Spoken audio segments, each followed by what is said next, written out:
Hello guys, আসসালামু আলাইকুম। তো গাইস, আজকে আমার খামারে আমরা এক জোড়া ঘুঘু পাখি নিয়ে আনলাম। এটা হলো অস্ট্রেলিয়ান ঘুঘু। তো গাইস, ঘুঘু পাখি আনার পরে লাইট জ্বালিয়ে তাদেরকে খানা দিলাম, আর তাদেরকে রাত্রে আমাদের উপরের রুমে নিয়ে গেলাম। তারপর পরের দিন আমরা সকালে আমাদের কবুতর খামারে গেলাম। যার মতো আমরা কন্টিনিউ ভিডিও করা শুরু করলাম। করার পরে প্রথম দিয়ে আমরা আমাদের মুরগিগুলো ছেড়ে দিব, কারণ এগুলো আমাদের খামারের মোরগ মুরগি। আগে আমরা এগুলো ছাড়া লাগে, তারপর আমরা কবুতর টবুতর ছাড়ি, আগে এগুলোকে ছাড়া লাগে। তো গাইস, আমরা প্রথম দিয়ে আমাদের প্রথম দিয়ে মুরগিগুলো ছেড়ে দিলাম। ছেড়ার পরে প্রথম দিয়ে মোরগ দুইটা ছেড়ে দিলাম মুরগি।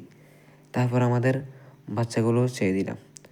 আমাদের কিছু বাচ্চা ছিল, কিছু বাচ্চা আছে, আমরা আস্তে আস্তে এগুলো ছেড়ে দিই। এগুলো ছাই না, এগুলো খাঁচার সহ আমাদের ছাদে তুই, নইলে যদি খাঁচা সহ না থুই তাহলে এগুলো আমাদের বেগুন গাছ একটা রায় না, সবটার পাতা খেয়ে ফেলে। বেগুন গাছ, সিম গাছ সবটার পাতা খেয়ে ফেলে। তাই জন্য আমরা তাদেরকে খাঁচার মধ্যে আটকায় লালন পালন করি। তো গেছে এবার আমাদের কবুতরগুলো ছেড়ে দিব আস্তে আস্তে। বিসমিল্লাহ পরে আমরা প্রথম কবুতর জোড়াটা ছেড়ে দিলাম। এগুলো এখানে একটা বাচ্চা আছে, আরও ওরা কুটে টানবে। একটা বাচ্চা আছে, তারপর ওরা কুটে টানবে। তো সমস্যা নেই, আমি তাদের জন্য বাসা দুইটা খালি করে দিলাম। তো আমাদের সকল কবুতরগুলো আমি আস্তে আস্তে ছাড়ি। আমি একা মানুষ, ভিডিও করতেও কষ্ট হয়, আবার একলা একলা কাজগুলো করতেও কষ্ট হয়। তো গাইস, আমি আস্তে আস্তে আমার খামারের কাজগুলো নিজে একা একা করার চেষ্টা করি, কারণ অন্য মানুষ দিয়ে করালে কাজ সুন্দর করে করা হয় না। কাজের মধ্যে অনেক ভুল ত্রুটি থাকে।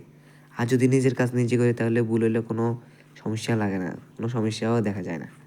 তো গাইস, আমি এই খাঁচার মধ্যে আমার কিছু কিছু মুরগির বাচ্চা আছে আর একটা মুরগি আছে। এগুলোকে আমরা আধা টাবার দেবো, তাদেরকে খানা দিব।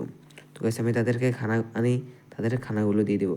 এখন আমি তাদেরকে ফাঁকে ফাঁকে ভুট্টা ভাঙা, ফাঁকে ফাঁকে চাউল, ফাঁকে ফাঁকে পোলট্রি, ফাঁকে ফাঁকে ভাত, মানে একটার পর একটা তাদেরকে খাওয়াই। কারণ মানে তারা খুব বড় হতে চায় না। এগুলো আমার মুরগির বাচ্চা, এগুলো বড় হতেই চায় না। আমার সকল মুরগির বাচ্চা শুধু এগুলো বড় হয় না। তো গাইস, এগুলো হলো আমাদের খামারের সকল কবুতরগুলো আমি চেয়ে দিছিলাম। সকল কবুতর খাদ্য খায়, আদার খায়। সকল কবুতর আদা খাক।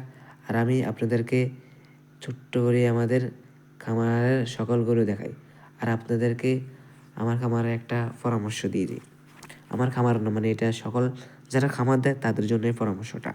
তো গাইস, আপনারা যারা খামার করবেন তারা কষ্ট করে নিজের খামারের কাজ নিজেই করবেন, অন্য মানুষকে দিয়ে করাবেন না, নহলে খামার অনেক ক্ষতি হবে। নিজের কাজ নিজে করলে যদি ভুল হয় তাহলে মানা যায়।